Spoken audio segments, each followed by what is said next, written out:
Olá, eu sou a Dani Micos, estamos mais uma vez com o Pode Melhorar. Pode Melhorar é um programa que traz assuntos diversificados para trabalhar a área do autoconhecimento.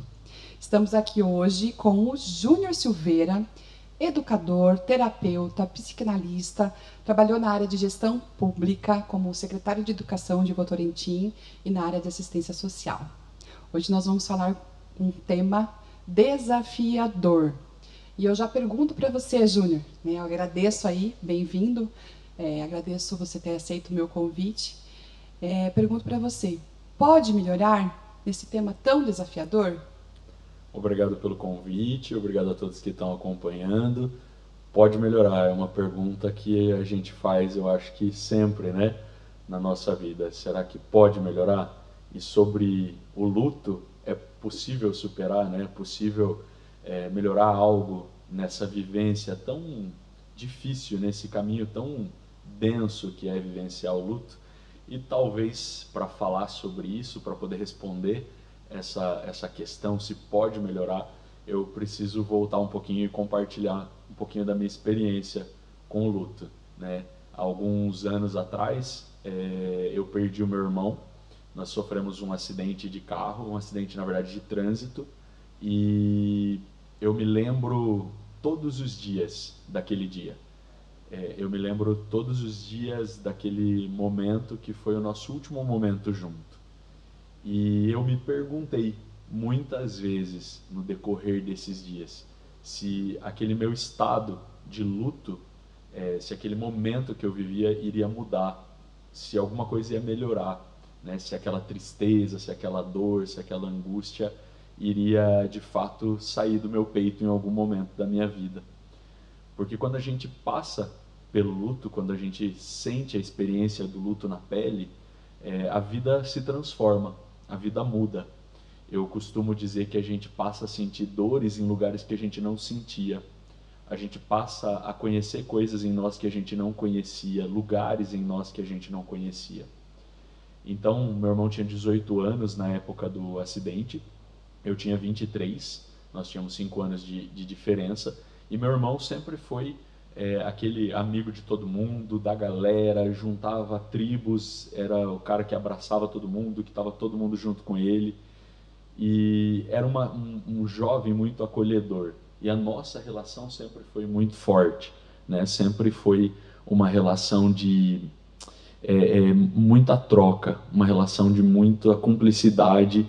E por ele ser mais novo, eu sempre tive aquele espírito protetor, né? Então, até nas nossas brigas, nas nossas dificuldades, no final das contas, eu parava e falava, não, eu preciso cuidar dele. Então, eu abria a mão, às vezes, daquilo que eu queria, abria a mão daquilo que eu achava que era certo, porque não, tem que proteger meu irmão. Sempre fui a pessoa que protegeu ele. E o acidente realmente veio como um evento inesperado, que mudou a minha vida, mudou as nossas vidas de uma vez por todas, né? E essa pergunta permeou os meus dias de luto, os meus dias escuros. Pode melhorar, sabe? Pode mudar. E não é fácil, eu acredito que todos nós temos alguma referência sobre o luto, né? A referência de perder alguém, a referência de perder um relacionamento, a referência de mudar de um trabalho, de encerrar um ciclo. O luto ele pode estar em vários lugares. Mas a minha primeira referência de luto, e talvez a mais forte, foi de fato esse acidente, foi de fato o dia que eu me despedi aqui na terra do meu irmão. Certo. Ju, e conta pra mim, qual foi a época, né, a gente já sabe, né, nesse impacto que você teve dessa grande perda, desse grande desafio, qual foi a época, porque existem vários estágios, né, do luto, até se você puder trazer um pouquinho desses estágios, mas que você começou, preciso sair dessa situação, preciso começar a olhar um lado, eu preciso viver, porque a partir do momento que você tem, acho que acredito, esse grande desafio, que não é a ordem natural, uma pessoa tão nova ir embora do físico, né? Como que você lidou com tudo isso, os estágios, em que época você se deparou com essa situação e falou assim, não, eu preciso olhar para tudo isso e ver o que eu posso melhorar? Eu me lembro muito de que a negação foi algo muito forte, né? O estágio da negação foi algo muito forte, e em seguida da raiva, né? Eu fiquei muito revoltado, mas essa revolta vinha acompanhada de uma culpa. Eu me sentia muito culpado pelo acidente, ainda que eu não tive nada a ver diretamente, né, com o acidente, mas eu levei ele até o lugar do acidente. Eu sempre pensava, eu saí da minha casa com ele vivo e trouxe ele de volta num caixão. Isso era muito dolorido para mim. Então, e já com um histórico de dificuldades de relacionamento com meu pai, tinha aquela coisa que eu achava, meu irmão é o caçula, é o querido, né? Nossa, é o amado do meu pai, a joia preciosa do meu pai. E de repente eu acabo não sendo culpado, mas carregando uma culpa por ter levado ele no lugar onde o acidente aconteceu, por ser o responsável, o protetor que não conseguiu proteger ele naquele momento. E aí essa culpa foi nesse estágio de raiva, onde eu me maltratava, onde eu me culpava e atingia a mim mesmo, judiava de mim mesmo emocionalmente, entrei num sofrimento, num ciclo de sofrimento que eu mesmo causava dor em mim, tanto emocional quanto física. Eu cheguei a me mutilar, a praticar corte na pele, porque eu tinha tanta dor na alma e que eu não conseguia aliviar e eu precisava encontrar um caminho, e naquele momento de desequilíbrio emocional eu encontrei esse caminho de me machucar. Eu me cortava e sangrava, e aí aquela dor aliviava a dor da alma, né? Era uma coisa muito de desequilíbrio emocional mesmo. É uma doença, né? Que precisa ser cuidada, precisa ser vista, mas naquele momento eu não conseguia me enxergar, não conseguia me permitir viver, não conseguia me permitir sair daquele ciclo. E isso reverberou por alguns anos. Eu tive muitas quedas de depressão, né? Que depressão vai estar ali no quarto estágio do luto, e a depressão ela vem e é algo que aí fica, é contínuo, né? E você tem de fato muitas quedas de energia e você vai para o chão, você vai de fato tem a sua vida social muito prejudicada. Eu lembro que eu me afastei muito das pessoas e que eu me isolei. E é muito difícil, né, as pessoas lidarem com alguém que está se isolando, com alguém que, na verdade, não consegue também se ajudar, né?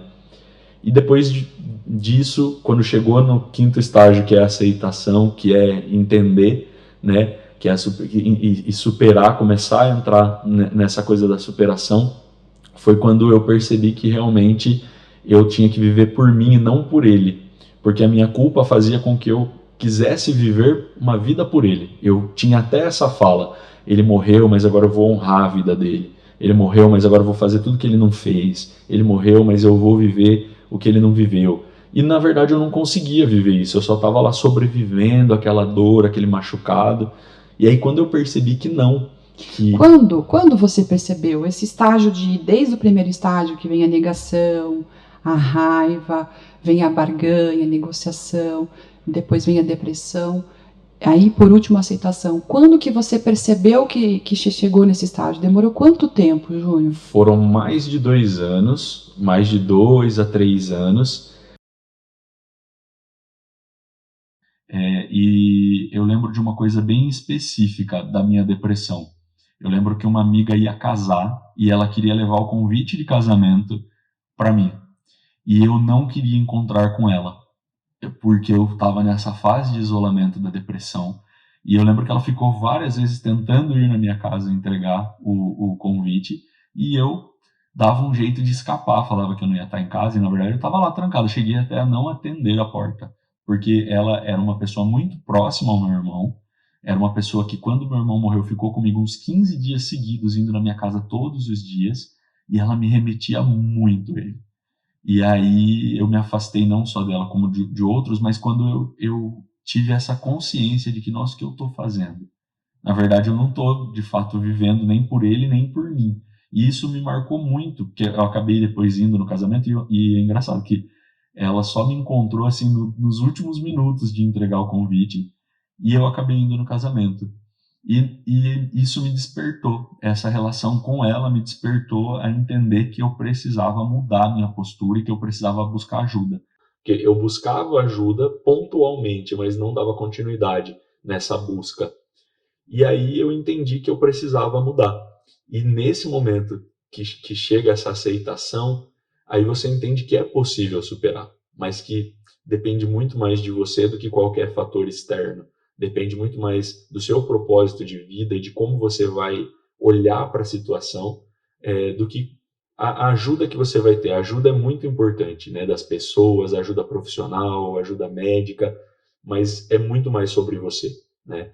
E eu percebi que ficar sozinho também me trouxe, apesar de todo o malefício, de todas as coisas ruins, mas também me trouxe essa consciência de que ninguém foi feito para ficar sozinho, ninguém supera nada sozinho, que nós não nascemos, não fomos criados, né? A energia vital do ser humano está em estar junto, em transbordar um no outro, seja o amor, seja a amizade, seja nos relacionamentos de trabalho, mas o ser humano ele foi criado para estar junto, e estar sozinho na verdade me colocava num lugar de morte. E aí é engraçado que quando eu comecei a descobrir isso e buscar essa mudança na minha vida, eu comecei a valorizar cada minuto com as pessoas do meu lado. Show. Muito legal, muito bacana essa sua percepção, porque a gente entende que o quadro depressivo é que não querer estar dentro desse presente, né? Depressão é querer estar no passado, voltar para o passado, né? Porque a dor do presente é tão grande que eu não quero estar nesse lugar, eu não mereço, não quero voltar para o passado. E ali, naquela situação que você se encontrou, você se isolou, foi para um casulo, acho que foi até com uma metamorfose ali, né? Nessa transformação sua, desse desafio tão grande. E olhando toda essa trajetória, Júnior, e analisando hoje a sua carreira profissional, como que você faz esse link com tudo isso? Eu percebo que esse casulo, essa ida para o casulo, acabou também, eu acabei usando um pouco a vida profissional como escape, como válvula de escape, e lógico que com o tempo, olhando hoje, eu consigo ressignificar e entender, poxa, foi positivo, algumas coisas foram muito positivas, porque eu acredito que tudo tem propósito, né? Na nossa dor existe propósito. Então, experienciar o luto, experienciar o fim de um ciclo, experienciar uma separação, por mais que doa, por mais que seja dolorido, né, não é o fim, a vida vai encontrar meios de continuar, você vai encontrar meios de continuar. E eu consigo hoje olhar para tudo e ver que existia um propósito, né, em tudo, ver que houve aquele dia de dor, houveram aqueles dias de dor, mas eles culminaram num propósito, havia um propósito. E eu fui, nesse momento de luta, eu fui trabalhar, eu fui estudar, eu fui me dedicar à minha carreira, e eu percebo que, a princípio, como uma válvula de escape, porque eu comecei a trabalhar muito, estudar muito, e a minha vida começou a girar em torno do trabalho e das relações de trabalho. E aí, quando chega nesse ponto de aceitação, eu começo a entender que eu posso trabalhar, mas eu preciso começar a viver, né? Preciso começar a viver, preciso começar a desfrutar das relações de maneira mais sadia, mais saudável. E ainda assim, eu passei um bom processo de bons anos lutando com isso, porque muitas vezes o trabalho, a vida profissional foi uma válvula de escape, né? Então, eu tive uma ascensão profissional que foi por muita dedicação, foi por muito estudo, foi por muito trabalho, mas eu não posso deixar de dizer que eu prejudiquei algumas outras áreas da minha vida. Então isso também hoje me traz um olhar de que eu precisei buscar um equilíbrio, né? Para lidar com a minha dor, lidar com aquilo que eu perdi, lidar com aquilo que eu estava ganhando, né? Naquele momento em que eu estava me dedicando à vida profissional, e lidar de fato com a minha vida, que não podia ser só também uma vida de trabalhar, de me dedicar só a trabalho, só a profissão, só a dinheiro, só, né? Então eu percebi que o luto, a pancada do luto, ela me trouxe um desequilíbrio. Então, mesmo quando eu comecei a acertar esse caminho, foi um processo, né? Foi um processo longo, mas de fato que me impulsionou também. Então, eu acho que são as duas coisas. O que talvez tenha sido mais demorado foi encontrar esse ponto de equilíbrio, né? Encontrar esse ponto de equilíbrio e falar, a vida está continuando, eu preciso viver, mas viver não é só trabalhar, né? Porque eu acabei indo muito para a questão do trabalho, né? Fui realmente me dedicar ao trabalho. E esse equilíbrio trouxe a possibilidade de ser bem sucedido no trabalho, na profissão, mas nas minhas emoções, nesse equilíbrio, nas minhas relações pessoais, né? Então hoje eu atribuo a esse episódio, a esse evento inesperado que foi o luto, que foi perder o meu irmão, eu atribuo a um impulsionamento para todos os outros caminhos que eu segui, com às vezes muitas dificuldades de tomar decisão e de ter clareza das coisas, mas as coisas elas caminharam bem a partir do momento que eu entendi que eu tinha que viver por mim. Então as portas se abriram, as coisas começaram a acontecer a partir desse momento. Show, Ju.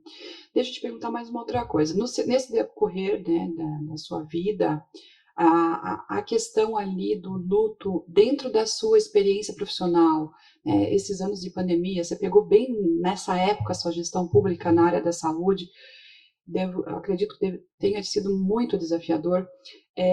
Deve ter vindo muitas histórias, né? Acredito até muitas perdas ali de amigos. Você teve, acho que também, amigos próximos que foram embora por conta do vírus. Como é que foi lidar com tudo isso? E eu acredito que esse aprendizado também trouxe uma experiência positiva, entre aspas, ali para saber lidar com essas situações. Sim, a gente, quando vai enfrentando muito da mesma coisa, a gente acaba criando ali uma casca, né? E vira um repertório de vida, de experiência, que a gente aprende a lidar com ele. Durante a pandemia, eu perdi várias pessoas próximas, vários amigos, várias pessoas, amigos de trabalho, pessoas que eu tinha amizade, perdi 2 amigas de infância.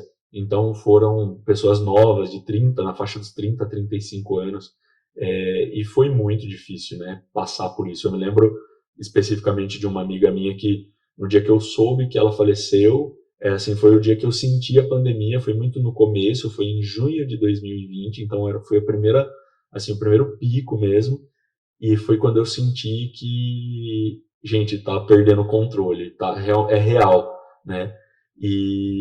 Mas eu tive a possibilidade, diante da minha vivência, diante das minhas histórias, de poder apoiar as pessoas, de poder mostrar que existe vida e que a vida vai continuar, que ela vai encontrar caminhos de continuar, né? E que sim, pode melhorar, que é possível, né, superar. É possível passar por essa fase, é possível passar por esse evento inesperado.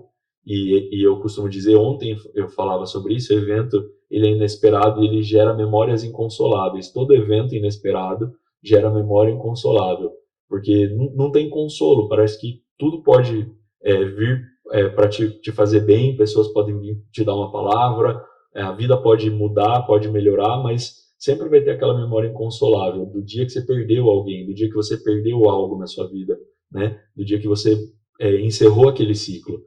Mas essas memórias inconsoláveis, apesar do nome, né, de eu chamá-las de memórias inconsoláveis, elas podem ser ressignificadas. Por exemplo, na relação com meu irmão, eu sempre me culpei e passou o tempo, passaram-se muitos anos quando eu fui fazer constelação familiar, quando eu fui ainda nessa busca de entender que não estava ainda bem, tinha alguma coisa que eu achava que não estava bem. E aí eu descobri que ainda havia uma culpa lá escondida. Qual né? foi o sintoma, Júlio, na constelação? A gente desenvolveu, fui eu e a Tati, né? Nós que fizemos a sua sessão lá. Qual foi o sintoma na constelação que você trouxe inicialmente? Eu trouxe emagrecimento, né? Eu A trouxe ponta do iceberg, né? A gente Isso. até fala dentro do processo terapêutico que o iceberg, a ponta ali mostra só a pontinha do que está lá na profundidade. E aí você foi mergulhar lá no seu subconsciente. A gente entrou lá com uma sessão de constelação, com hipnose, e lá você descobriu, né? Exatamente isso. Eu trouxe a queixa, né? A questão do emagrecimento, que eu tava fazendo dieta, tava com os medicamentos ok, tava tudo certo e eu não conseguia eliminar peso, né? E aí foi incrível a sessão de constelação, foi um reencontro, uma reconexão comigo. E eu descobri nessa sessão que eu trazia essa culpa, principalmente vinculada ao meu pai, de ter perdido meu irmão, ter levado meu irmão para o lugar onde ele faleceu, tirado ele da casa, tirado ele do cuidado do meu pai, né? E que eu estava causando dor para o meu pai, como também era como se eu tivesse me vingando da relação que a gente teve, que foi também desequilibrado, também foi difícil. E aí, quando eu descobri isso e percebi isso, né? entendi que eu tinha essa questão ainda dentro de mim. Parece que as coisas destravaram de fato, né? Em todos os aspectos. A questão do emagrecimento, eu perdi mais de 23 quilos depois disso, né? Entre 2020 e 2021 foram mais de 23 quilos. Acabou o seu peso, literalmente, né? No sentido de peso da culpa mesmo. A visão ali é muito nítida, que você talvez se mutilava de alguma forma para ser visto de uma forma mais leve, para equilibrar essa culpa que você tinha ali, né? Então, que incrível, né? Foi sensacional essa percepção e o alívio no final que você trouxe ali, né? Aquela coisa de, ufa, tá tudo bem, aconteceu como tinha que acontecer, né? Foi linda mesmo a sua sessão. E diante de todo esse cenário que a gente está trazendo do luto, né? Até a palavra tem um peso, né? Mas luto, depois do luto tem vida? Depois do luto tem vida. Eu gosto de falar que quando a gente entra em luto, a gente pode se apropriar de uma frase que é transformando o luto em verbo, que seria o lutar, né? Inclusive, em primeira mão, vou te contar aqui que eu estou finalizando um e-book que chama exatamente Quando o Luto Vira Verbo. Uau! Porque é quando você olha para o luto e entende ele como luta. Eu vou lutar, né? E lutar não só sobre o seu sentimento, sobre a sua experiência, mas lutar para também fazer da vida do outro, daquele que está em luto, diferente. Para também ser um canal de superação na vida do outro, para também ser um canal de, olha, eu vou te ajudar, porque a vida continua. E às vezes isso é muito frio, é muito triste para quem está passando, porque na hora da dor você não enxerga possibilidade. Você não enxerga que a vida ela pode melhorar, que é possível superar, que vai ser diferente. Você enxerga só a sua dor, você só se vê naquele momento de perder. E aí você entra em todas essas fases do luto que a gente comentou. Mas quando você tem essa percepção de transformar o luto em luta, que é uma luta diária, né? Hoje se passaram mais de 10 anos da perda do meu irmão e continua sendo uma luta, porque a saudade vai bater, as lembranças vão bater, as memórias inconsoláveis vão vir. Mas eu aprendi nessa sessão de constelação que tudo aconteceu como tinha que acontecer. E aprendi mais do que isso, porque eu me culpava e falava, nossa, que dor ter estado com ele lá naquele dia do acidente e eu não consegui salvar a vida dele. Ele morreu praticamente na minha mão, eu não consegui salvar a vida dele. Mas aí eu aprendi uma coisa muito bonita nesse dia. Eu aprendi que foi um privilégio estar com ele no último suspiro de vida dele. Uau, até me arrepiou aqui, lindo. Esse foi o privilégio. Que mensagem linda, né? De fechamento. Olha o que a alma trouxe ali para ele, o alívio disso tudo, né? Foi um grande presente, Ju. Obrigada por você se permitir naquele momento, junto comigo, com a Tati, que foi minha parceira de trabalho.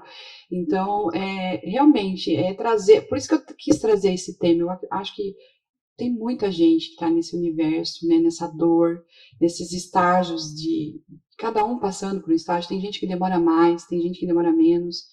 Além da morte, né, do luto, do encerramento de ciclo de vida, existem outros tipos de encerramento e que existe dor também. Um divórcio, um fim de relacionamento, às vezes uma demissão que você não gostaria de ter saído daquele trabalho que você gostava tanto. Talvez você estava ali não percebendo essa situação e foi demitido. Então, como pode melhorar nesse cenário, Júnior? Você também já passou por alguns desafios e eu acredito que você possa contribuir aí com a gente nesse cenário também.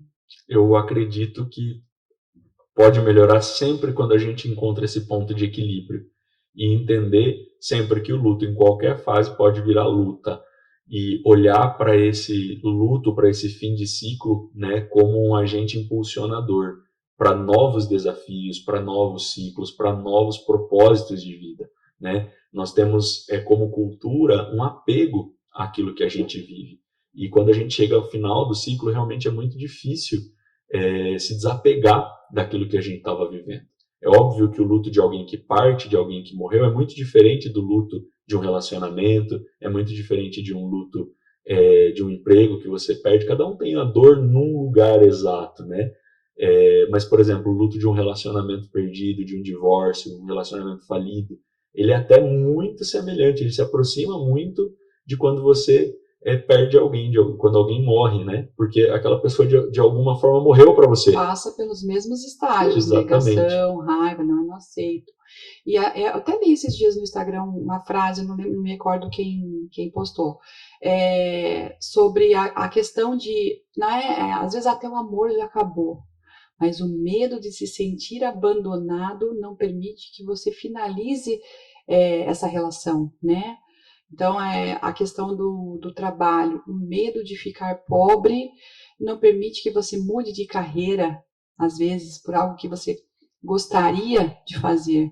Mas como que você pode fazer essa transição? Então, assim, é o medo de ficar só, o medo de ficar pobre, de passar fome, vem de algo lá de trás, né? De uma crença e de uma ferida também, né? Das feridas emocionais de infância, né? Exatamente. E para assim, ser bem prático, por exemplo, na minha questão de relacionamento, eu me relacionei com uma pessoa que eu depois entendi que eu estava colocando no lugar do meu irmão. Eu entendi que eu estava exercendo um papel de irmão mais velho, um papel até às vezes de pai, e a gente sabe o prejuízo disso. Tá lotado de gente que faz isso na relação. E foi extremamente prejudicial. Então, um desequilíbrio, porque eu estava acostumado a fazer tudo pro meu irmão, cuidar do meu irmão, prover o meu irmão, levar meu irmão para lá e para cá. E era uma forma de amá-lo, né? De demonstrar o meu amor, o cuidado natural ali da família é esse. Então, quando eu vou me relacionar, eu reproduzo esse comportamento nessa pessoa. Reproduzo cuidando da mesma forma que eu cuidava do meu irmão, provendo da mesma forma que eu provia o meu irmão. E aí eu acabei deixando de ser casal e passei a ser um irmão mais velho. Passei a ser pai. Passei a mãe, a trazer esse desequilíbrio para essa relação, né? Então, existe a lei, né, da constelação que prega ali, dentro de uma relação de casal, o equilíbrio do dar e do receber, né? Quando você dá demais para alguém, né, oferece cuidado, tudo, e não recebe, você está numa função de hierarquia maior, e a pessoa se torna pequena, ela se torna infantil. Agora, se existe o dar e o receber, existe um equilíbrio. Ele vai lá, oferece algo. Você vai lá, oferece algo. E ali vocês têm troca e evoluem. Mas nesse sentido não tem mais evolução dentro da relação. Não faz sentido. A pessoa se torna infantil e você se torna ali a tutora, né? A que vai cuidar desse processo. E você fica estagnado, você não consegue evoluir, né? Então você só evolui quando você tem uma troca dentro da relação. Estava numa situação doentia dentro da relação. Exatamente, e que pesa muito, né? Pesa para ambos os lados. O sofrimento existe de ambos os lados, Sim, né? porque ele fica na culpa do receber demais, né? O que eu posso oferecer? Não tenho nada para oferecer, só fico no receber. E talvez esse receber ficou faltando lá atrás, né? Exatamente, exatamente. E aí eu percebi que foi um processo, foi um tempo para entender que isso não estava sadio. E é engraçado que o ponto onde eu percebi isso foi o ponto em que eu novamente estava trabalhando demais. Novamente eu encontrei um lugar de fuga, porque tinha uma dor ali, né? Porque já havia ali um sentimento de que iria acabar aquele relacionamento. Então eu já fui para uma fuga, assim, quando meu irmão faleceu, eu fui para a fuga de ir trabalhar demais e me dedicar ao trabalho. E aí, a própria dedicação ao trabalho, o tempo que eu me dediquei ao trabalho também prejudica o relacionamento, né? Prejudica tudo, tanto que prejudicou a minha saúde de uma maneira muito agressiva. E encontrar esse ponto de equilíbrio foi um desafio. E a constelação familiar foi muito assertiva, importante, extremamente importante, um marco para fazer essa transformação de dentro para fora, né? E para eu entender essas referências de que, ainda que eu tivesse já evoluído, que eu tivesse superado, que eu tivesse na luta, né, e não mais no luto, eu tinha referências, repertórios dentro de mim, repertórios emocionais, que me levavam de volta a alguns lugares, alguns padrões de comportamento, algumas crenças que me levavam para esse lugar de comportamento, alguns gatilhos, exatamente. Então, a partir do momento que eu consigo identificar, e aí eu respondo sua pergunta que você fez nessa temática, de que é possível superar, e o caminho é o equilíbrio, o caminho é o autoconhecimento, o caminho é essa busca para o que eu posso melhorar hoje, que eu posso fazer para melhorar por mim hoje, né? E às vezes a gente cai nesse ciclo, né, de tão acostumado com uma situação, tão apegado com uma situação, e a gente tem, como você disse, o medo, né? O medo de sair dessa situação e viver algo pior ou não viver algo, né? Mas existe vida depois do fim, né? O fim é só o fim de um ciclo, seja para a morte, que é na nossa vida terrena, seja para o relacionamento, seja para o trabalho, para qualquer luto. É só o encerramento de um ciclo. A vida continua. Existe vida depois do fim, né? Então pode melhorar e a gente precisa fazer essa pergunta sempre. Então a gente tem que ser inimigo do fim. Inimigo do fim. Sensacional, Ju. Ai. E em relação a essa questão do relacionamento, eu pego muitos casos em que a pessoa se coloca, né, nessa situação, né? Até eu, né, diante dos meus relacionamentos aconteceram isso. Dentro do próprio casamento acontece isso, de você às vezes se tornar, né, a infantilidade está ali no ciúme, né, na prisão, porque o amor é liberdade e prisão é culpa, né? A gente sempre traz essa questão de que amor é liberdade e prisão é culpa. Então, se tem um excesso de ciúmes, um excesso de querer estar colado, se tiver muito excesso é porque teve muita falta lá atrás. Então, os relacionamentos hoje estão baseados em traumas, né? Que a pessoa vem ali, não fez do jeito que eu queria, não está no meu controle, eu saio fora. Pego muita gente que tenta se relacionar, 3 meses já vai para outra relação e fica pulando de relação em relação. Mas ela não percebe que ela pega o mesmo perfil, o perfil de cuidador. E aí fica encerrando ciclos, e aí se renova num ciclo doentio novamente, e ela, diante dessa ausência de autoconhecimento da sua base, ela acaba entrando nesse mesmo ciclo. Hoje você está no novo ciclo da sua vida. Como é que está o seu ciclo? Eu digo que bem diferente dos anteriores, do ciclo anterior, quando eu encerro meu relacionamento que estava nesse desequilíbrio, eu entendo que eu precisava cuidar de mim, que eu precisava seguir um outro caminho, que eu precisava investir em mim de fato e aparar algumas coisas que precisavam ser resolvidas, emocionalmente falando, fisicamente, cuidar da minha saúde, e eu segui esse caminho, né? Na oportunidade da constelação familiar, eu já estava solteiro, tinha terminado o relacionamento há pouco tempo, então foi um conjunto de coisas, e eu entendi também aquilo que eu merecia. Eu entendi qual era o meu valor, qual era o meu lugar de valor numa relação. E eu tive oportunidades de me relacionar em que eu nem deixei o ciclo iniciar, porque eu entendi que era um padrão exatamente repetitivo de algo que eu já tinha vivido. E eu olhei para isso e falei, eu não mereço isso. A gente até costuma falar a dinâmica do dedo podre, né? Você acaba pegando sempre o mesmo perfil, né? Que tem ali aquela coisa de querer ser cuidado, e ali são os sintomas que vão te dando. Quais são os valores que permeiam você numa relação? Hoje eu acho que o equilíbrio, eu vou falar muito de equilíbrio, né? O respeito, a reciprocidade.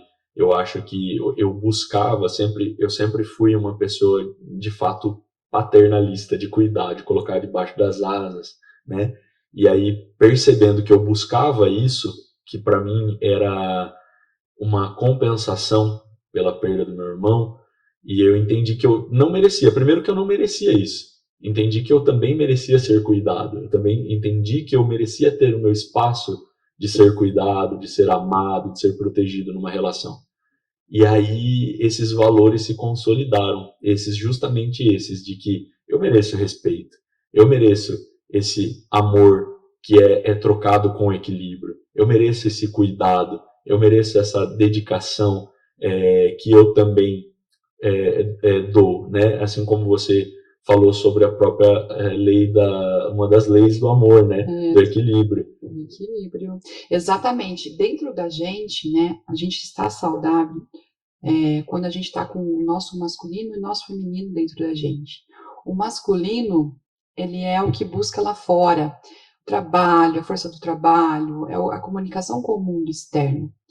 O feminino é o receber, quando eu me permito receber. Então, todos nós temos dentro da gente o feminino e o masculino. Quando eu me permito ser cuidado, quando me permito ser amado. Então, tem que ter um equilíbrio tanto do masculino quanto do feminino.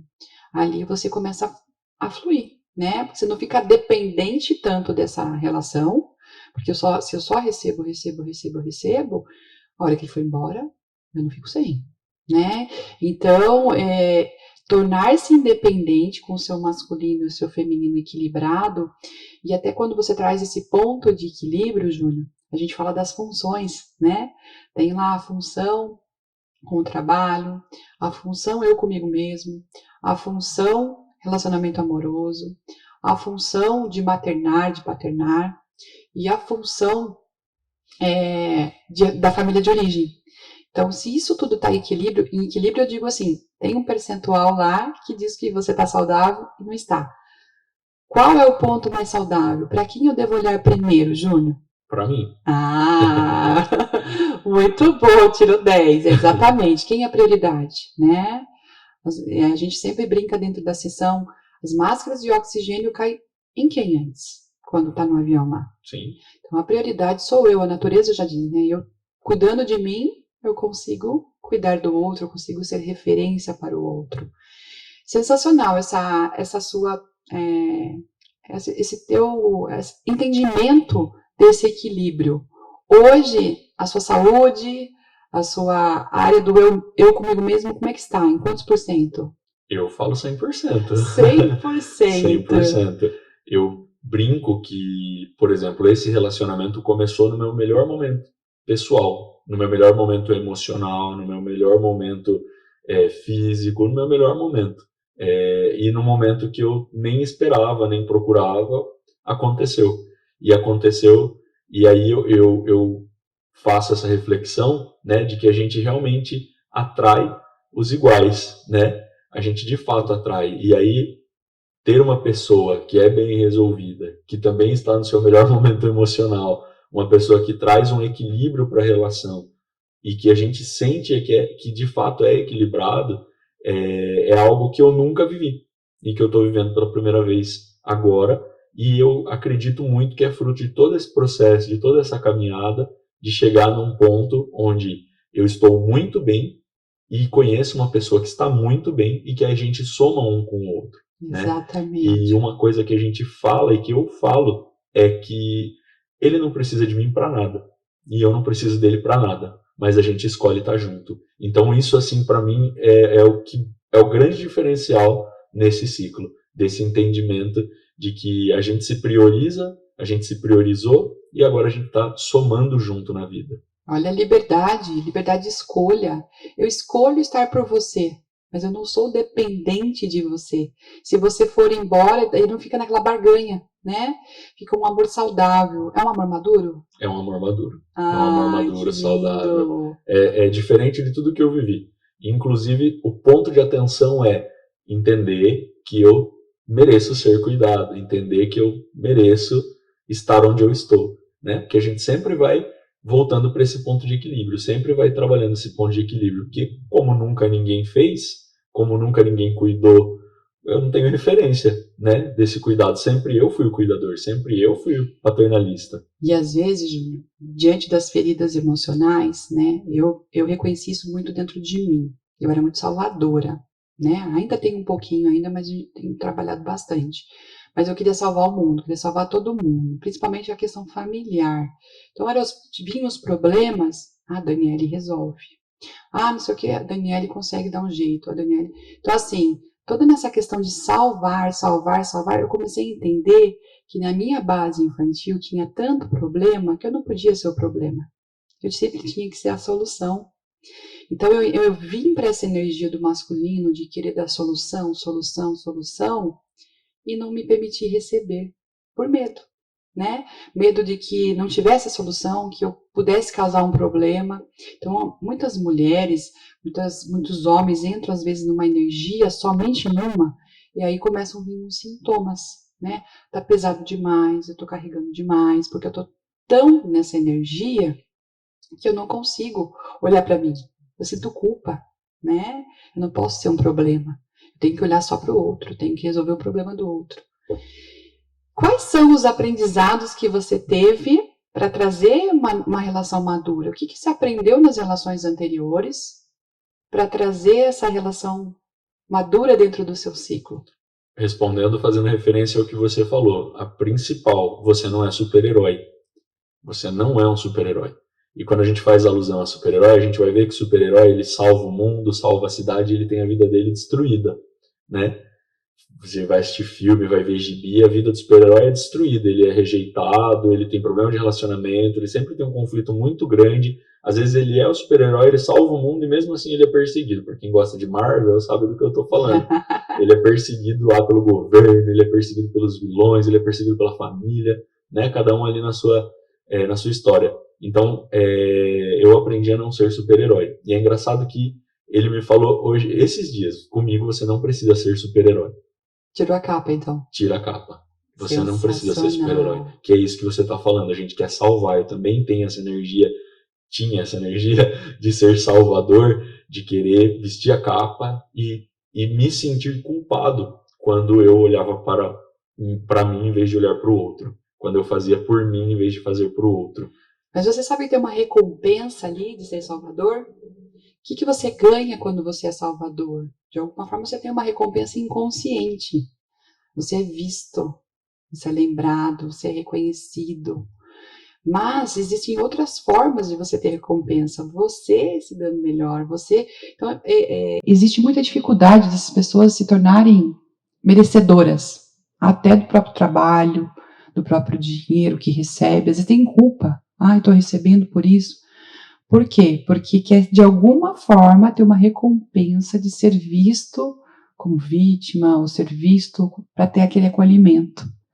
Vem lá da ferida emocional novamente, né? Então, existe ali uma dinâmica que a gente trabalha ali, que é do triângulo dramático. Existe sempre um salvador, uma vítima e um acusador. Essa dinâmica, Júnior, é a dinâmica em que a gente se posiciona de forma infantil. Quando que a gente fica adulto na dinâmica? Quando a gente consegue realizar, toma as rédeas da vida e faz pela gente. Então ali a gente vira adulto, né?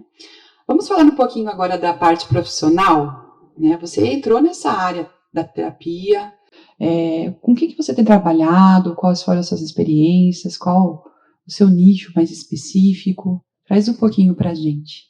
Eu fiz psicanálise clínica, né? Fiz essa formação e sempre tive vontade de ir para a área da saúde emocional, sempre tive vontade de ir para a área do desenvolvimento humano. O ser humano sempre foi algo que me despertou muita curiosidade e que eu tive muita facilidade sempre para me relacionar nas relações com o ser humano. Sempre foi muito bom para mim, tanto que por isso que pesou tanto quando eu tive esse escape de querer me isolar na época do luto, né? Porque as relações humanas sempre me foram interessantes. E aí, quando eu fui fazer a formação para psicanálise clínica, foi exatamente diante de toda a minha vivência, diante de todo o meu histórico que vem não só do luto, mas antes dele, né, das feridas emocionais lá da infância, de tudo que eu fui aprendendo, de tudo que eu fui vivenciando, eu entendi que eu podia me posicionar num lugar no mundo para ajudar os outros, para ajudar as pessoas, né? Então, foi muito por vontade de contribuir, principalmente com a saúde emocional do outro, para que o outro descubra o poder pessoal que ele tem, né? O poder de ele fazer acontecer. E, a princípio, muito voltado para essa questão do luto, mas depois, conforme os dias foram passando, eu fui percebendo que o luto era só um episódio, né? Que o luto era só um dos eventos, mas as feridas, né, do ser humano, elas são tão amplas, elas são em tantas oportunidades, em tantas vivências, e aí eu fui fazer uma especialização em desenvolvimento humano, né, que é exatamente olhar para que cada um tem uma capacidade, cada um tem ali a sua possibilidade, o seu propósito de vida, e que a gente pode contribuir para que esse propósito seja cumprido, seja na sua vida pessoal, na sua vida profissional, mas o que pode melhorar, né? enquanto ser humano, em que área você precisa melhorar? E eu estou aqui para te ajudar. E também fiz 2 especializações na minha área, que é na área de educação, né, psicopedagogia e neuropsicopedagogia, com educação especial. Gratidão que você falou eu travei na neuropsicopedagogia, não consegui. Saiu! Agora saiu. Não consegui falar no início, obrigada. Neuropsicopedagogia. Eu fui fazer para trabalhar com crianças com dificuldades de aprendizagem, para entender as dificuldades de aprendizagem da criança, então bem a área pedagógica, que hoje eu acabo somando, né, a área pedagógica quando eu atendo uma criança, com a questão emocional e a questão pedagógica junto, né? Por exemplo, eu tenho casos específicos assim, que a criança traz uma demanda emocional, traz um comportamento, traz uma dificuldade, a família traz, e isso reverbera, reflete no desenvolvimento dele de aprendizagem. Então a gente faz a intervenção nas duas coisas, nas duas áreas, para que uma equilibre a outra, né? Muitas vezes o problema de aprendizagem está na questão emocional, está na questão que a criança traz, né? E muitas vezes o problema emocional também é fruto de uma dificuldade de aprendizagem. Ela tem medo, ela não consegue, porque ela pode ter um transtorno, ou porque ela tem uma limitação natural que precisa ser trabalhada, precisa ser exercitada para que ela aprenda com mais eficácia, com qualidade, que ela tenha um processo de ensino e aprendizagem mais assertivo. E gera ansiedade, gera medo, porque ela vai para a escola, ela vai ser confrontada, ela vai ter o dia da prova. Então tem muitos casos, e principalmente agora, depois de 2 anos praticamente sem aula presencial, principalmente na rede pública, que é a minha área de atuação, as crianças estão vindo muito ansiosas, com dificuldade de socializar, com dificuldade de estreitar relacionamento, estão vindo com essas dificuldades de aprender de fato coisas básicas e simples. A defasagem é muito grande. E isso gera medo, tem a pressão dos pais, a expectativa dos pais, e gera medo, gera ansiedade, gera angústia. Então, o que a gente tem de criança chorando, criança desestruturando por causa disso, e os pais que não sabem lidar. Então, está ferindo nossas crianças. Tem uma questão bem pontual, a prova, né? Antes a prova era online, agora as crianças estão tendo que fazer presencial novamente. E muitas vezes, a prova online, as crianças acabavam ali olhando alguma questão esquecida e tal. Então, assim, elas tinham mais segurança em fazer essa prova com tranquilidade ali dentro do ambiente, né, de casa, que a gente olha como casa útero. E aí, a partir do momento que elas entram em contato de novo com uma situação que você é vigiado o tempo todo, não pode fazer aquilo com tranquilidade e tal, gera ali um medo, um receio, um branco. Tem tido bastante crianças com esse tipo de abordagem? Sim, inclusive é algo que a gente trabalha com os professores, algo que a gente orienta os professores, faz formação com eles, para que a gente torne essa experiência mais leve nesse momento. Porque, de fato, as crianças têm vindo com essa dificuldade, têm vindo com esse medo, e ao mesmo tempo com a pressão e com a expectativa dos pais. Porque eles estão com 2 anos de atraso, e daí no primeiro mês agora de aula, os pais já queriam um avanço muito grande, que não vai ter. Porque você imagina que é uma turma inteira, a professora vai conhecer esses alunos, vai dispensar ali os conhecimentos, e é um processo. 2 anos de defasagem não se resolve em 1 mês, né? Então a pressão dos pais também influencia muito, né? Além dessa questão do ambiente ser um ambiente já desconfortável para eles. E a gente tem procurado fazer essa parceria com as famílias.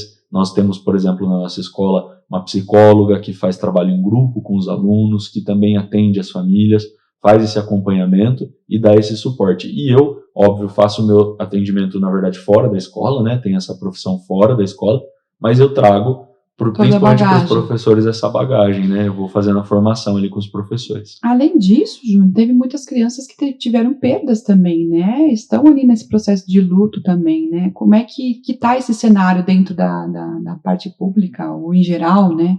Você tem tido contato com esse cenário também, diante dessa pandemia que se estabeleceu durante 2 anos? Algumas perderam os pais, avós, principalmente avós, o medo de voltar. Então, ali gera aquela, até inconsciente, né? Essa insegurança, né? Sim, exatamente. Nós, no 2º semestre do ano passado, já iniciamos com a psicóloga na escola e a gente faz um projeto de convivência, né, que, na verdade, trata desde a socialização do aluno voltando para a escola e sendo acolhido, trata o acolhimento, né? E o acolhimento desse aluno nesse contexto de pandemia, nesse contexto de perdas, nesse contexto de dor. Então, ele tem um espaço onde ele escuta e onde ele fala, onde ele se posiciona, e muitas vezes ele procura também a professora, procura a própria psicóloga, porque como a gente tem esse trabalho em grupo, né, eles mesmos já vão procurar a psicóloga para conversar e tal. E nos casos mais graves, a escola faz encaminhamento para o setor de saúde para que essa criança tenha a possibilidade de ser acompanhada por um psicólogo diretamente, de forma individualizada, né? Mas o trabalho na escola, que é o trabalho coletivo, tem alcançado bastante eles no sentido de trazer esse acolhimento e de mostrar que a vida está continuando e nós vamos encontrar caminhos para seguir juntos, né? E aí até volto naquilo que eu falei antes, que para mim é a chave, inclusive, desse episódio do podcast. Nós não fomos criados, o ser humano não foi criado para ficar sozinho.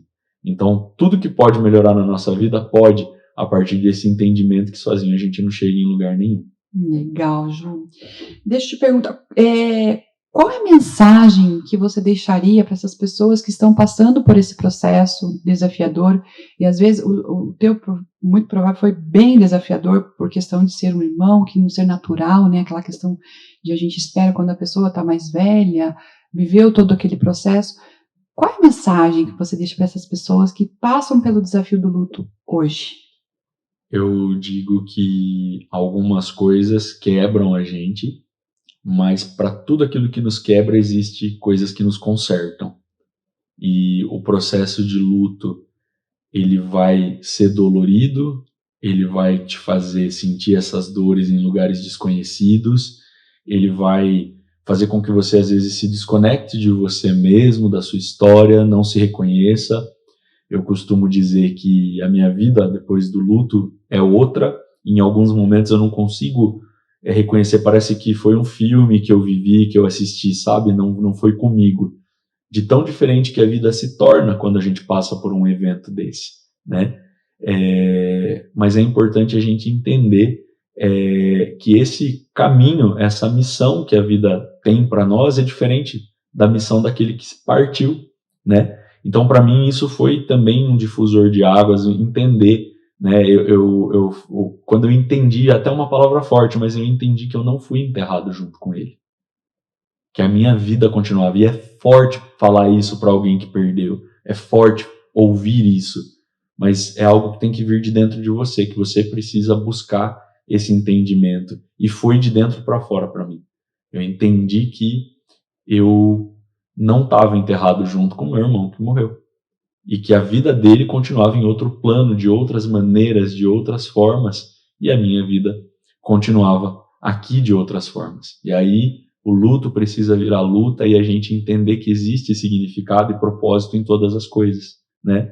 Como eu disse, para mim, então, o último suspiro dele deixa de ser um peso e se torna um privilégio, um presente. E eu sempre olho, eu tenho uma foto, acho, da primeira vez que ele veio para casa, eu tenho essa foto com ele no colo, e quando eu fui escrever o e-book, e eu estava com a foto, eu fui olhar algumas coisas, eu sou uma pessoa muito espiritualizada, acredito em Deus, tenho, né, a minha fé, e eu expliquei que talvez a minha primeira experiência com a espiritualidade tenha sido a primeira vez que eu vi o meu irmão e a última vez que eu vi o meu irmão, as maiores experiências.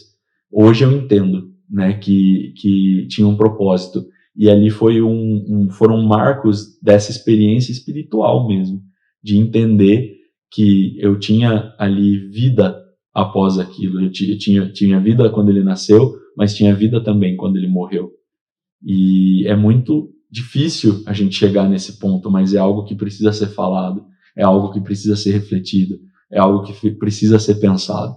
Então talvez você esteja aí nos ouvindo e esteja enfrentando esse momento de luto porque perdeu alguém, mas a vida ela encontra caminhos para continuar, e você precisa encontrar esses caminhos, e eles estão dentro de você, eles já estão aí.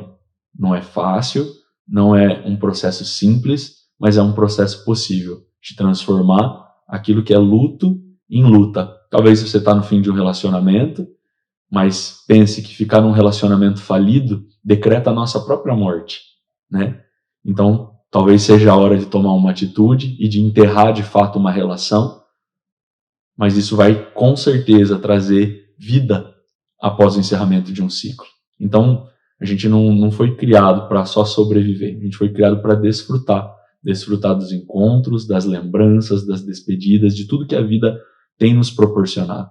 E se é o momento de encerrar um ciclo, eu preciso enterrar esse ciclo e saber que eu não estou enterrado com ele, que a minha vida continua, seja no emprego que eu perdi, seja num relacionamento, numa amizade, seja em algo de muito valor que eu tenho e que eu não queria, e que se torna um evento inesperado, uma memória inconsolável, mas que eu posso ressignificar. Talvez eu nunca vá ter consolo, eu sempre vou me lembrar com uma saudade, eu sempre vou me lembrar com uma dorzinha, né, no peito dessa história, com uma cicatriz. Por exemplo, os meus cortes, aquilo que eu me feri, se tornaram cicatrizes, né? As cicatrizes estão aqui, então eu vou olhar para elas e vou lembrar daquilo que aconteceu.